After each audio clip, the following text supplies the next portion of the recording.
Oh, good. We're live. Wonderful. Welcome, everyone.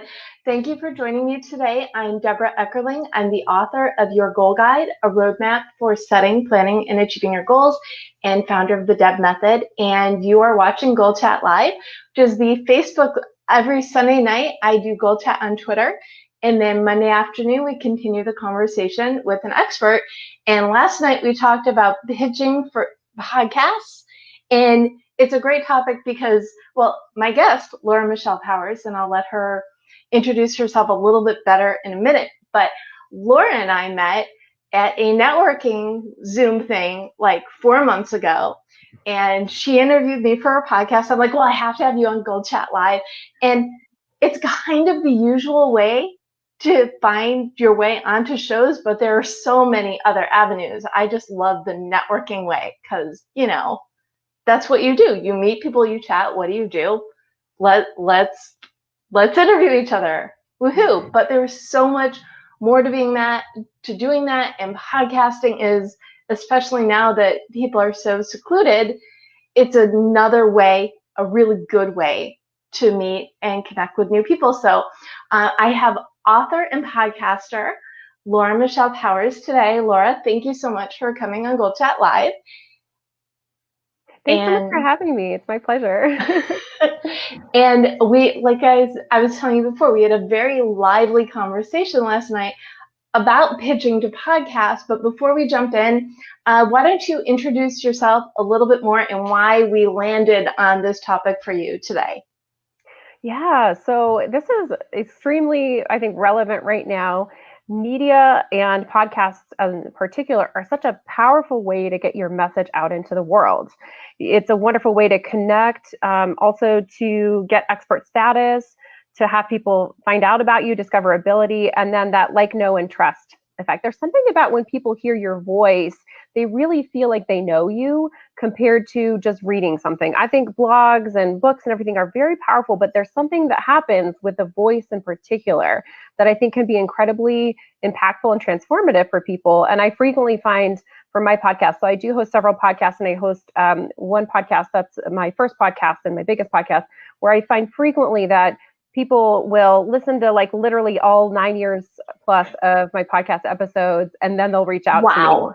Yeah, and that's not the case. You don't get that, I think, that same impact with blogs, for example. And also, it's much harder, I think, to rise out of the fray with something like a blog because there's so many more blogs. There's still relatively few podcasts. So just to give people some current context, there are a lot of podcasts when you look, but in terms of active podcasts, which means podcasts that have released in the last 90 days and have more than 10 episodes, there's only about 250,000.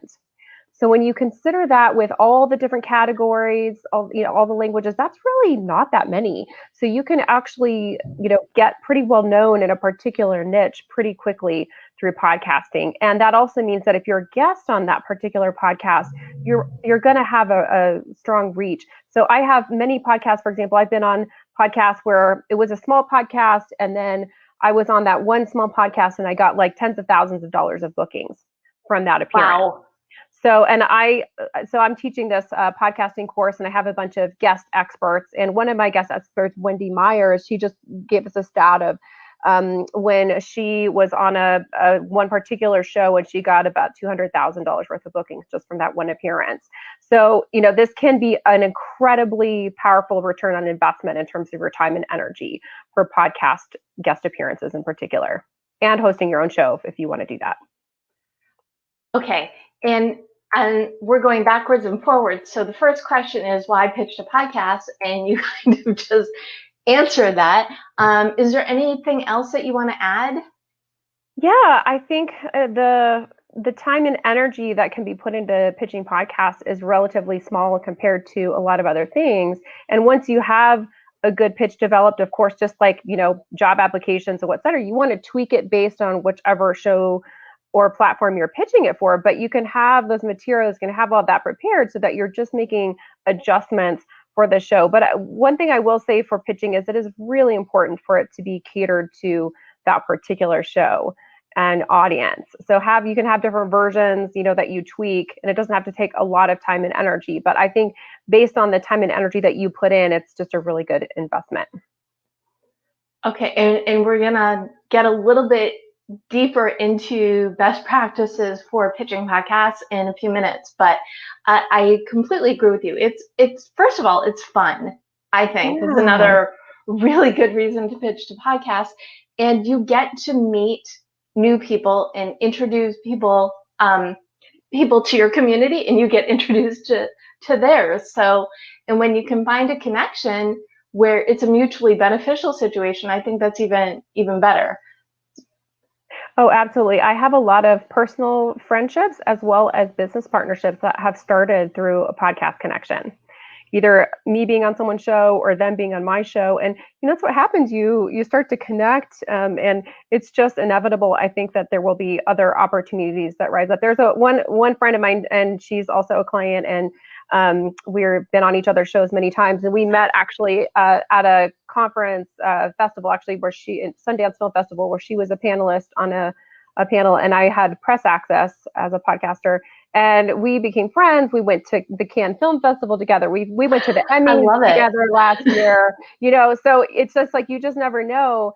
But there's something about podcasting more than maybe some other media where I think it's easy to create like very strong connections that are significant.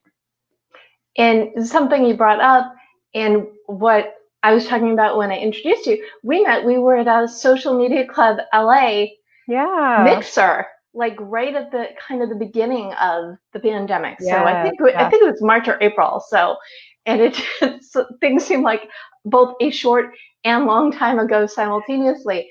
Yeah.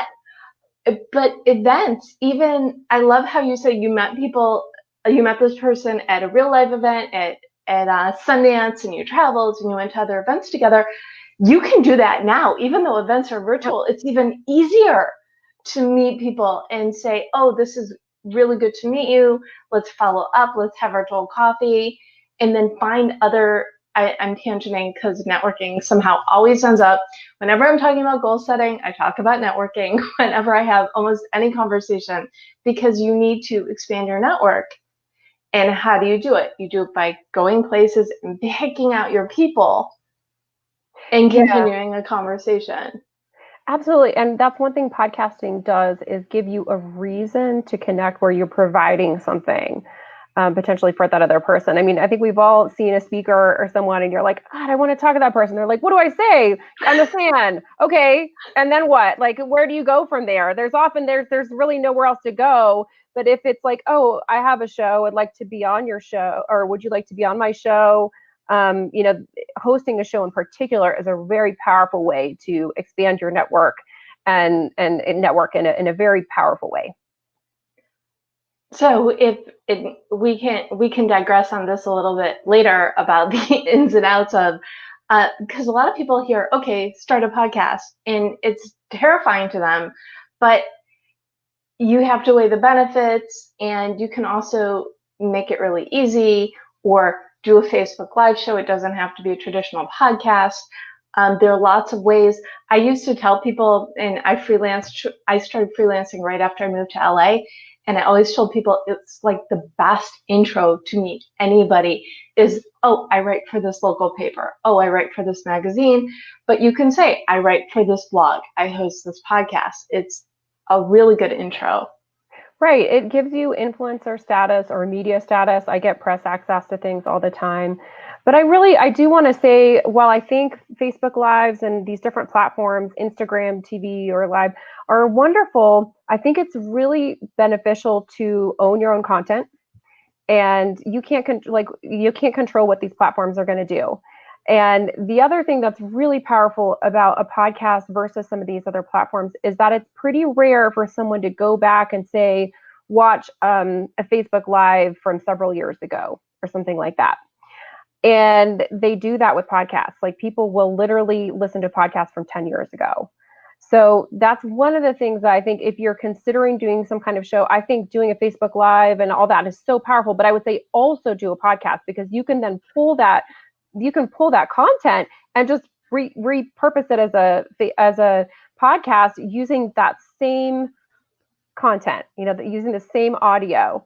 So I really encourage for people to do that, because I think it just has a lot more legs. It has a more reach and a longer term impact versus using it on only those platforms. Okay, and you're hitting me on one of my goals for this year, which is to relaunch. I did the Guided Goals podcast for a few years, which has been on, for lack of a better word, hiatus. And I think right after the pandemic, podcast was on my list, and then this show came up. So, okay, I guess I have a bonus goal for the end of the year too. Thank you. And whoever's watching, you get to hold me accountable to that one as well. And these episodes are also on YouTube, for just so you know, and for the people who are watching, you can always find them, and all that information is in the recap, which will be on thedebmethod.com. But I'm digressing way too much. I want to say hi to Sue Ann, who's watching us. She said hello, so we are waving back to you. Thank you. And I believe Sue Ann and I met because we were watching a Facebook Live and we started chatting. So it's the same thing. Find opportunities to meet people and make the connections. But if people want to look in a more traditional way, what advice do you have for people to find podcasts to pitch? Sure. I think there's many different platforms. So there's a group called podcastguests.com. It's a website, and they send out a weekly email where they have people that are being featured. Well, they would like to be a guest, but they also have podcasts that are looking for guests. So you can do two things. You can pay to be a featured guest, or you can just look at podcasts that are actively looking for guests, and then you can pitch them. So that's a weekly email. It's free. So that's one. There's also a Facebook group called Podcast Guest Connections. That's a really great one where you constantly have people that are pitching for guests or pitching themselves as guests. So those are two free ones. And then if you're interested in not just podcasts, but also other media, so print media, television, then I recommend something called HARO, which stands for Help a Reporter Out. And you can sign up for emails that it can actually go several times a day. And those are very targeted. So you can say, I want to receive source requests from the media on travel, or I want it on lifestyle or beauty, or like you choose the categories that you want to hear them in. And I got some very big television placements from one of those. And it led to me being a television correspondent for that show. And it led to many other opportunities. So it's similar to podcast pitching in that, you know, you're going to get some where you don't hear back, you're going to get some no's, but if you get a yes, it can be very significant for you. And I think the other thing about Help a Reporter is you have to be patient and know that I think that the percentage of success to pitch is, it's a numbers game. So yes. Yeah, that's why I said it's good to be patient, and please don't take it personally if you don't hear back or if they say no. I mean, and I'm interesting because I pitch and I'm on the other side of that equation because I host several podcasts and I get pitched many, many times a day, you guys. And so sometimes people, I think, you know, they feel bad, and it's like, look, I am so busy. I have 6 people on my team. I have lots of clients. I'm launching a new book. All my podcasts, all this stuff. And if I'm not immediately interested, a lot of times just because of my time, I just delete or just ignore. And it's not personal. It's just literally like, I just don't have the time. And that's happening a lot. And especially for bigger media, like you guys would be probably shocked how many, for example, news stations, they might get hundreds of emails in a day. And you just literally can't respond to everyone. So that does bring up the point of why it's also so important to have a good pitch so that they even pay attention and see the email, not to mention respond and have you on. Yeah, and I will find the link because I had Liz Kelly on the show about pitching a few months ago. Yes, another social media club friend. But exactly what we're talking about is the way to craft a pitch to stand out. So I will be sure to add that link, and I will tag her so she gets to see that we shouted out and sended her some love. The other thing that I think is a good way to find podcasts to pitch is think about which ones you listen to. You know, do searches and not even do searches. If you're a fan of listening to podcasts, think which ones that you listen to would be a good fit for you. And also the other thing is you want it to be a match. You don't want it to be like what is it? A square peg in a round hole. You Oh, want it to, absolutely. Yeah. There's no point. That just wastes everyone time. If you're pitching like a sports show and you're like a lifestyle person, I mean, just really at least do a base amount of research to make sure that it's going to be a fit for sure. that leads so well into the next question, which are what are best practices to pitch yourself to a podcast? In the knowing what they are and making sure it's in alignment is, I think, key, because what if someday you actually do have something in alignment? So you pitch them something that was completely off base, and then, and I don't know how long people's memories are, but if you did your job and you stood out in the podcast, when you pitch yourself poorly, it might stand out when you're going back and trying to pitch something relevant. So I think it's like with anything, you want to be professional, you want to do your homework, you want to make sure it's a fit. Yeah, I think making sure it's a fit, doing your research, as you said, is really important. And the other thing that I think is of supreme importance is making sure what it is that you are offering. Because I think most pitchers are just the opposite. It's like, here's what I want.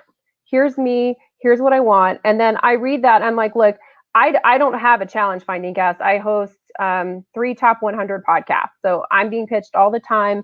And on top of that, I already have my own network where if I want people on the show, I don't need to really do any kind of effort to do that. And I know they're going to be quality guests just because of my circle. So when I get a pitch, I want to know, yeah, have you checked into my show? Do you really know what it's about? And what is it that you can offer me and my audience that is not already being offered? So make sure, what will you do to promote the show? What would you offer my audience in particular? Is that, do you maybe have some kind of giveaway or something that they would benefit from? What is your reach in terms of social media? What is your list size of your email list if you have one? All those kinds of things. And also anything in particular that makes you as a guest stand out.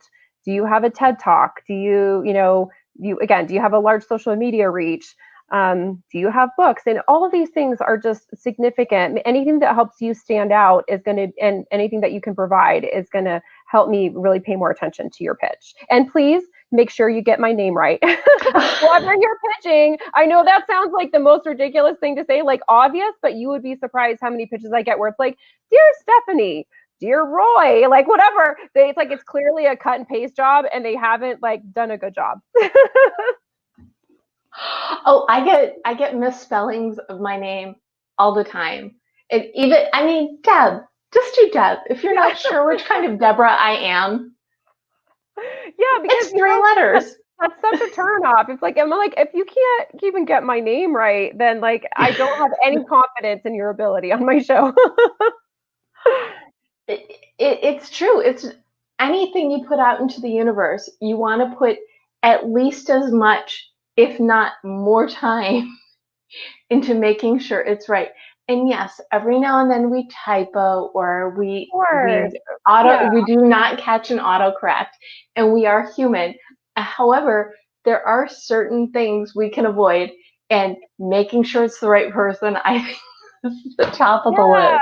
Yeah, I mean, there's because I get emails from individuals, and then I also get emails and pitches from PR people. They're actually podcast booking agents, and there's certain podcast booking agents where I'm like, if you got my name wrong, like it's automatically like I don't have that much respect, and I'm concerned about the caliber of what you're bringing in and your ability to coordinate everything. And the other point I would say is I don't like it when a podcast booking agent or a guest says, please suggest a time, or like they're like telling me the next step. And to me, I feel like, no, don't dictate the next step. You let whoever you're pitching do that if they're interested. So that's another small tip.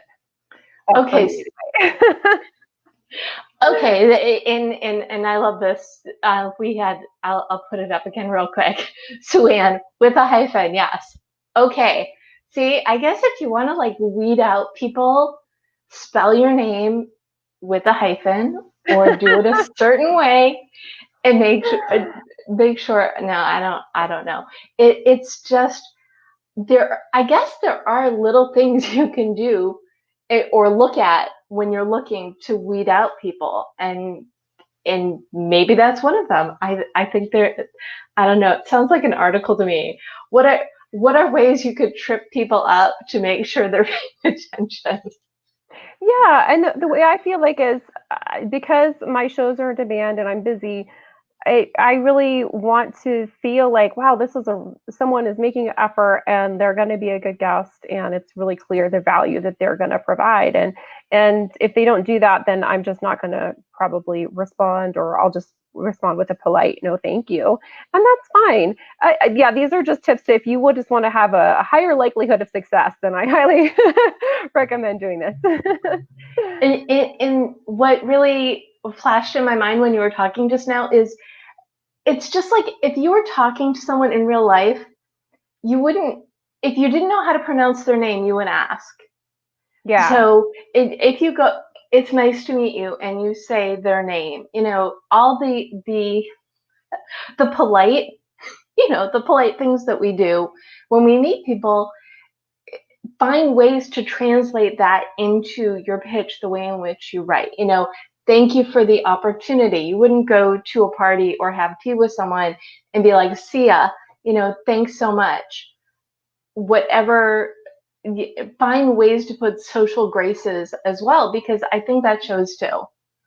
Yeah, absolutely. And I one of the things that's popping up to share is whatever you would do for like a job, like if it's a traditional job, you find a way to do that same element. Like if you've been on a show and you enjoyed it, send a follow-up, letter or email. I mean, and the thing is, when I have guests like that, where if they are on the show and this is not about pitching, but it's about just that whole kind of engagement process, and they send me a thank you letter or a little, something in the mail, that's really meaningful to me. And it's not just about that one-off, because I have many guests on my show that have been repeat guests. Like there is the potential to create and establish longer term relationships and partnerships. So, following that, when you apply for a job, you not only have your standard resume, but you tweak the resume and you write a cover letter. So it's the same thing. You have your pitch letter, which is kind of like a letter of introduction. You modify that, and then you have like promo materials, your one sheet, or whatever is your media kit. And that also might be tweaked a little bit depending on the show or whatever it is that you're pitching to.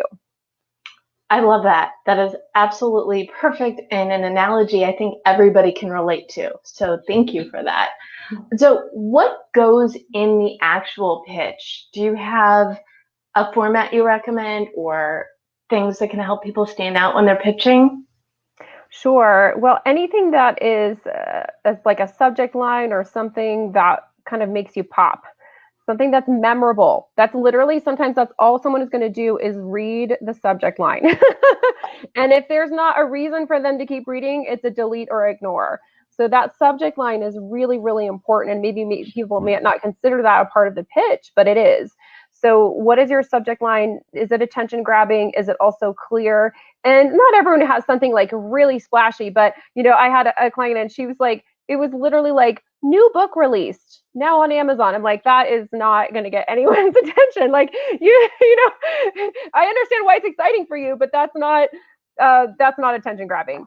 So whatever makes you stand out. And also it can be something that makes a person wonder. Like I was at this Book Expo America, and they had a panel on different PR folks for authors in particular. And they had one client who's like, their headline, their subject line was former dwarf tell story. And all of a sudden you're like, former dwarf, like how are you a former dwarf? So not everyone has something like that, but you can still pop out something, find something, brainstorm with your friends. And also I'm a big fan of kind of A/B testing or informal A/B testing, where even with your social media contacts or your peers, you say, what stands out to you more, this or this, do that. So that's the subject line is one of the most important things. And then in the content of your pitch, make it clear what you're offering, your background. Why are you a person that can talk about this? What are your qualifications? Anything that makes you stand out. Contact information, a professional photo, I think is a must. Like people, you get a lot from looking at a person. Pay for professional photos. This is really, really important. Even if you don't have a big budget, you can tell when something is a professional photo and when it's not, I think. And I think that's one of the reasons why I've gotten a lot of good press, is because I have a good media kit, including really good photos, and they present well. And so when they look at it, they're like, oh, this is a professional person. So all those things are key. And please make sure you have good contact information on there, your website, social media handles, and all that as well. Okay, so you want a good media kit, you need the photo, the bio, contact information, social media links, right?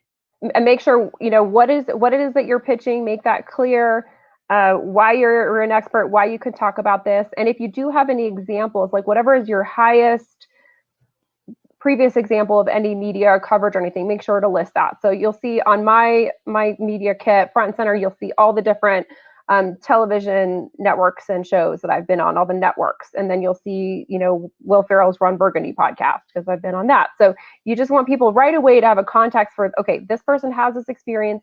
And by the way, if you don't have that, that's okay. You can build, you can create a reel, you can create these materials with even a small podcast. You can just say, here's a link to my appearance on this podcast talking about blah, blah, blah. Start where you are and build. I didn't have all that media when I started. I grew it over time. Start where you are and build. And I'm a fan of the done is better than perfect philosophy. Do you agree? I completely agree. And in the podcasting community, there's a man, Chris Krimitzos. He hosts PodFest, which is one of the biggest podcast conferences. They do virtual as well as in person. So I definitely recommend his events.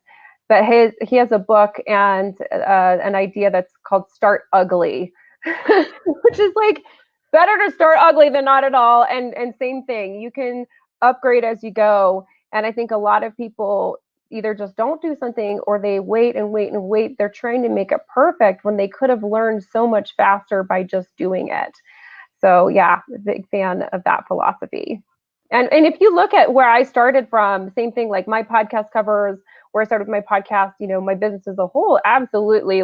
I'll be honest, my first podcast cover looked pretty janky.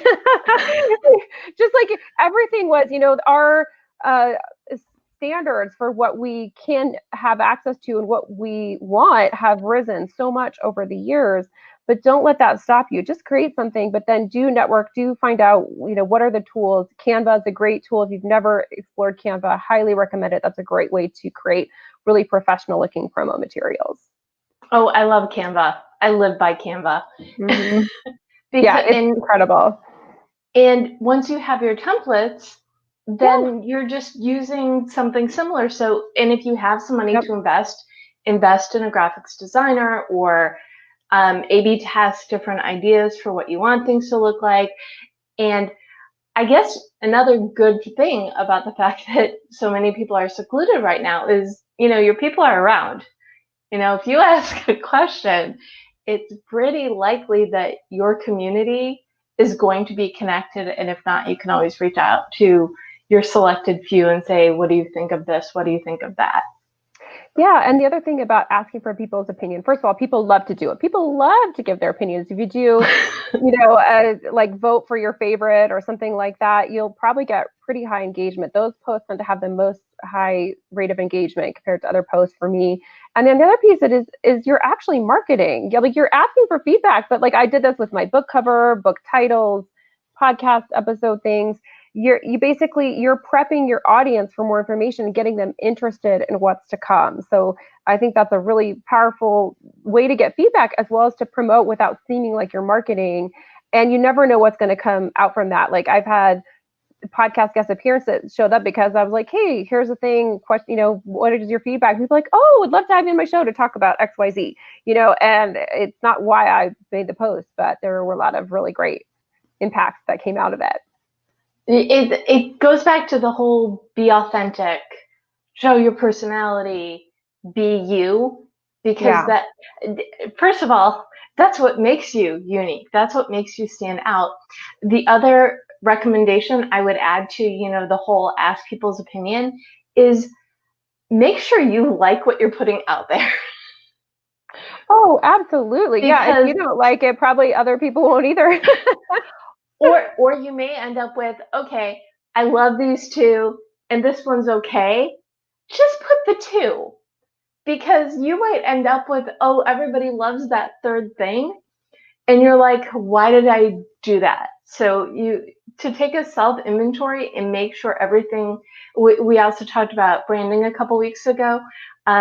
Figure out which you want to put forth to the universe and create your imagery, can create your, your whole branding. I was trying to find a better word for branding, but look at the who you are and what you want to project and make sure the options that you send out there are a reflection of you.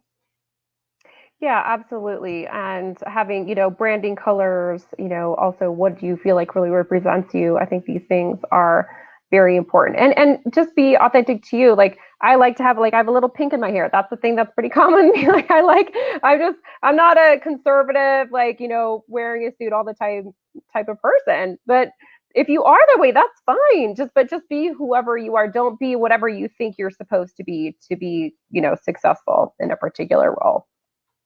I could not agree with that more, because that's a lot of people do a lot of the same thing. Being you is your differentiator.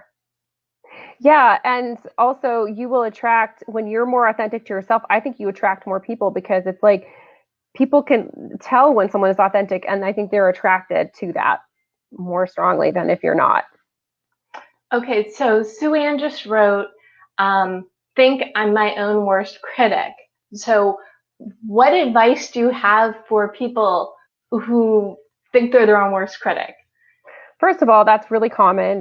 There's something called imposter syndrome. If you haven't heard about it, that's basically where you just think that you're terrible and, who are you to whatever, you're a faker. Everyone's going to discover you're fake or whatever. I think that's very common. And strangely, I think in some ways it never completely goes away. I mean, you'd think like once you receive a certain level of accomplishment, success, notoriety, whatever awards, whatever that is for you that you think is important or shows that you've quote unquote made it, there's a lot of studies to show that you still can have those same same thoughts and feelings. So it's important to just move forward. And I think focusing on what you want to create and not getting caught up in that is helpful. There was a little phrase that I heard when I was getting my psychic training that I thought was so helpful. And when I get pulled into that, it just helps me kind of reframe. And the phrase is, when you get nervous, focus on service. And I think it just reframes the perspective. So it's like, wait, what am I doing this for? Okay, there's something I want out of it, but what is my goal here? What am I trying to do? How am I trying to help people? How am I trying to serve people? And if you're aligned with that, you will be successful. And it's really when we get caught up in all the ego, worry stuff that we can get off track and not be as impactful. Okay, I love this. I'm putting this in the chat. When you get nervous, focus on service. And the first D in the DEB method is determine your mission. So what my big thing is, when you figure out what you want and what makes you unique, how it helps others, then from there you set your goals and you could build towards achieving them. So it's really, that's why we like each other, because I know, there's so much alignment. Yeah, and also usually when we're nervous or we're finding issue with ourselves, our qualifications, whatever, it's really focusing on us. And when we kind of redirect that, what am I doing for others, what am I trying to accomplish here, it just refocuses and pulls away that negative focus on ourselves in a really powerful way. And it's very powerful. Like I'll say that and it'll just be like, bam, if I'm nervous about whatever, it could be, and I don't really get as nervous now as I used to, but it's still, that perfectionism thing is the thing for me. Like I'm a perfectionist. So I often have to really battle with releasing something if it's not perfect. And then I have to just be like, wait, do they care about the font, or, do they care about if the video is exactly perfect or whatever? No, they want the message, whatever it is that the message is communicating. And that will frequently have me pulling out of that perfectionist tendency. And I always tell people, okay, if you have doubts in your mind, you're wondering what to do, I just tell people, hear my voice in your head saying you could do it, just do it already. And that's really, one of my big messages is, it's fine, it's okay, it's great. Just what you want, go for it, and have fun with it. And I think that the fun element is the other big thing, is you need to be enjoying what you're doing and what you're sending out to the world, because that's contagious too. Oh, you are so right, Deb. I mean, people, especially now, we have so much competition for our time. And if even if someone has a lot of knowledge to share, but it feels heavy or serious, like most people would be like, no, thanks, I'll just watch Netflix. Or just get on Twitter or TikTok or whatever is your Instagram, whatever is your, thing of choice. But yeah, people, and the thing is you can have fun while you learn. It doesn't have to be this, or while you work. It also doesn't have to be this. I mean, here's the thing, guys. Like when you open yourself up to this approach, really amazing things happen. Like I got to be on Will Ferrell's podcast and they paid me to be on his show. Like that's amazing. And then they sent me a little gift. I got like a candle and a handwritten note. And I was like, these are the things that can happen. But if you're like very serious all the time and not having fun, you're not as likely to get some of those fun opportunities.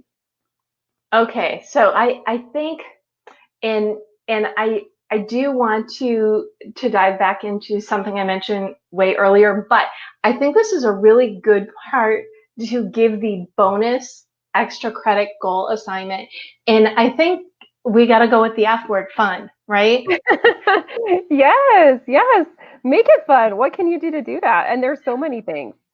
Okay, so why don't and feel free to build on this, or if you want to do 2 bonus goals, we can do that because, there are no rules, is come up with a fun pitch for yourself. And I, like you said, brainstorming before, that's like the best way to come up with anything, because the more ideas, the better. But come up with, and then usually I say 20, but because I want maybe like brainstorm 20 ideas of things you could pitch, but pick 10 and write them in a fun way. I could speak about this and this fun. Laura, help me out here.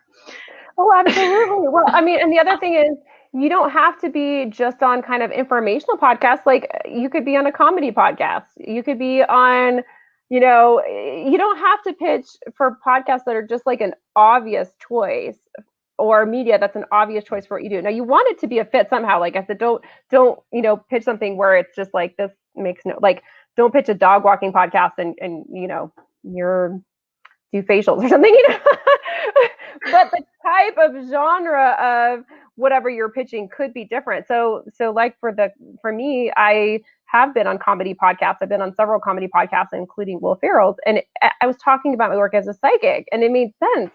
And I've gotten clients from that, but it wasn't like an informational, spiritual show, for example.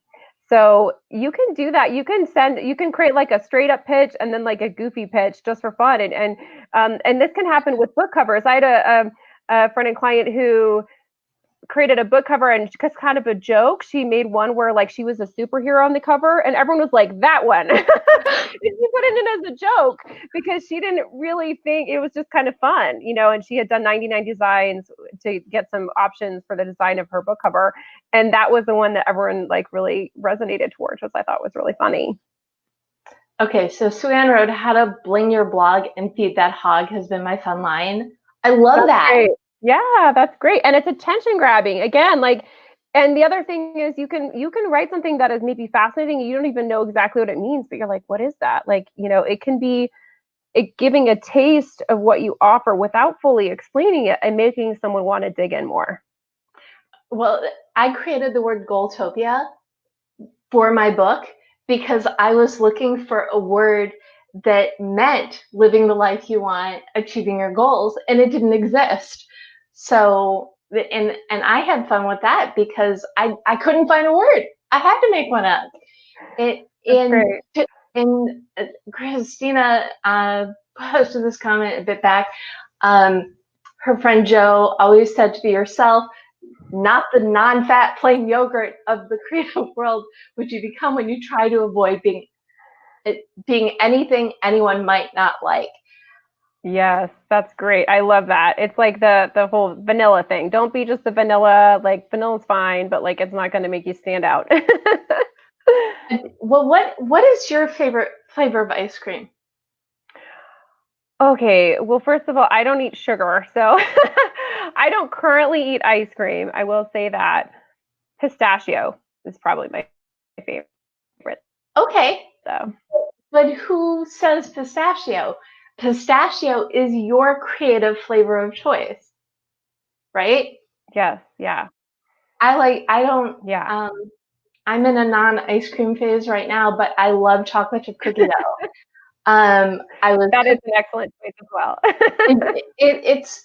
We look for, people say, okay, if you were a drink, what would you be? If you were an entree, what would you be? I defer to ice cream. So if you're trying to find the fun in yourself, defer to your ice cream flavor of choice, or froyo, or whatever treat. Boy, you were warned. Tangents. That's okay. Tangents are fun. Yeah, it keeps it interesting. Okay, so for the extra credit goal, I would say come up with at least brainstorm a list of either podcasts to pitch or ways to pitch yourself, but find at least 5 fun angles and non-obvious ways to present yourself. Yeah, and I think this is a great thing to do around particular events, times of year, so is there some way you can tie yourself into some kind of holiday or theme or something that's for a particular month? And if you're doing this, keep in mind there's different lengths of, kind of deadlines in advance. So print is often, way closer to the date and versus some different types of shows. Like some podcasts, I typically record about 3 months in advance.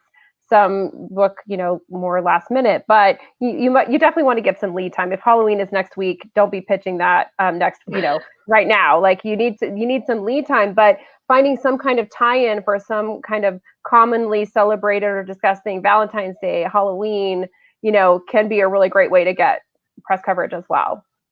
Oh, I love that you mentioned that. And I love fake holidays. I love those fake holiday calendars that tell you that November is National Whatever Month and December this is Fun Whatever Food Day. Yeah, so, right. And there are food holidays, there are pet holidays, there are business holidays. There's always something out there. Or on this day calendars, you can look at that too. Yeah, great idea. That's another way to put fun if you're having trouble coming up with what you want to do or what kind of fun spin you could put on yourself. And I want to back up to like way back early in the conversation when you were talking about starting a podcast. Can you give a couple real quick tips for those who've been thinking about podcasting and are like completely freaked out what they need to know to get moving? Sure. Yeah, absolutely. And also I'm launching a course, 9-week course. If you're interested, that's a great way to just get the ball rolling with support and templates and tools for all that. That closes September 29th. I also have a book that's about to be released in early October that's on podcasting, how to launch, grow, and monetize your show. A few tips. You just need some pretty basic things. A lot of people try to make it way more complicated than it needs to be. They see like a fancy podcast studio with like a mic and all this equipment, and they're like, oh, I can't do that. That's overwhelming. Here's what you need. You need Zoom. You need Zoom. Most people know how to use this. I record most of my podcasts on Zoom. A lot of podcasters use Zoom to record. You need Zoom, and at the minimum, what you need is this.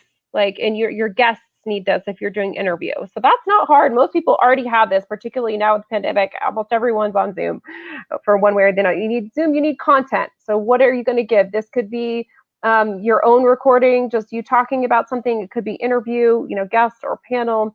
You need a hosting platform.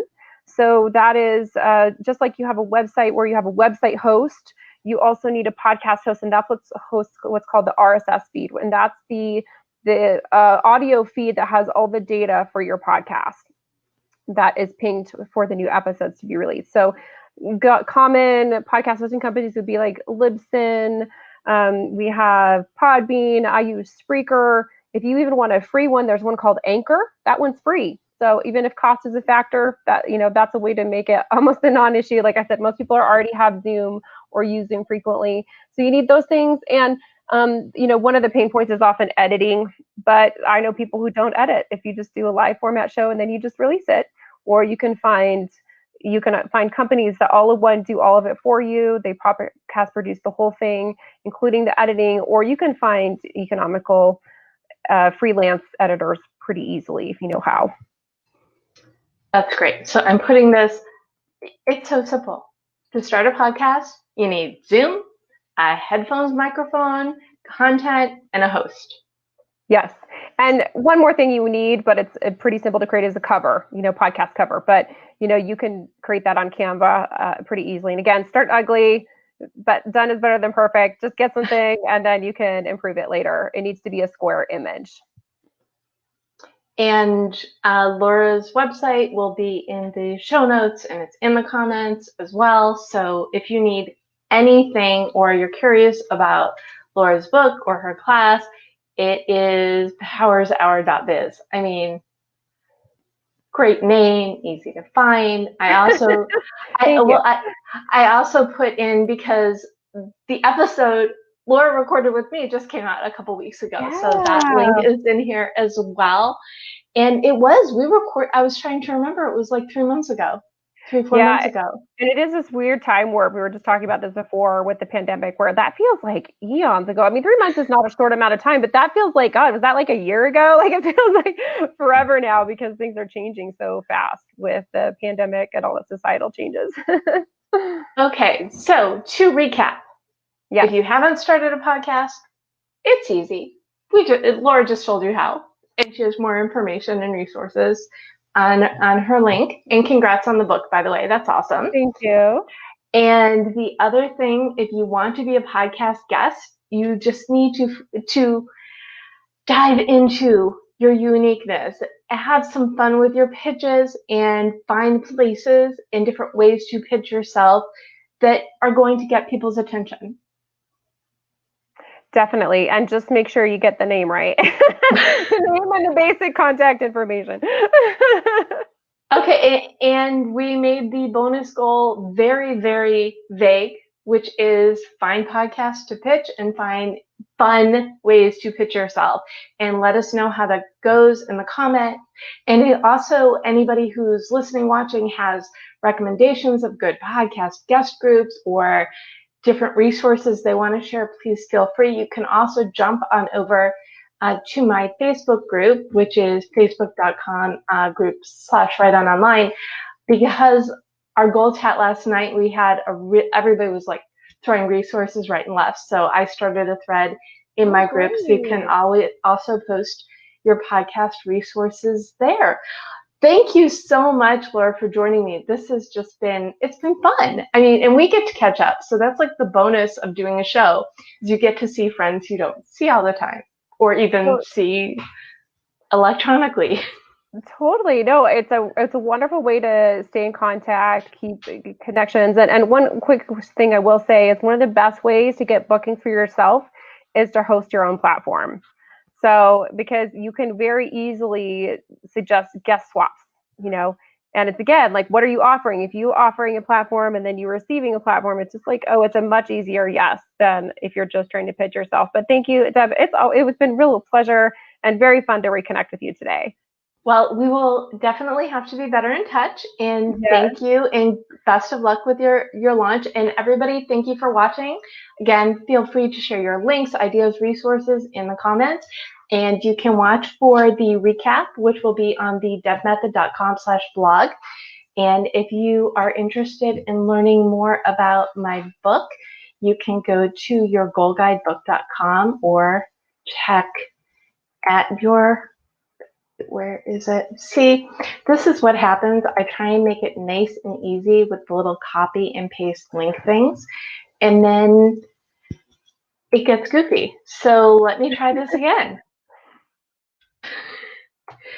You can get the recaps and learn more about me at thedebmethod.com, and you can learn more about my book at yourgoalguidebook.com, or check your local bookstore when setting up those podcasting or work-life balance or expertise or personal goals or what have you. Okay, Thanks again, everybody, for watching. You can join us Sunday night for Goal Chat. It's 7 p.m. Pacific on Twitter.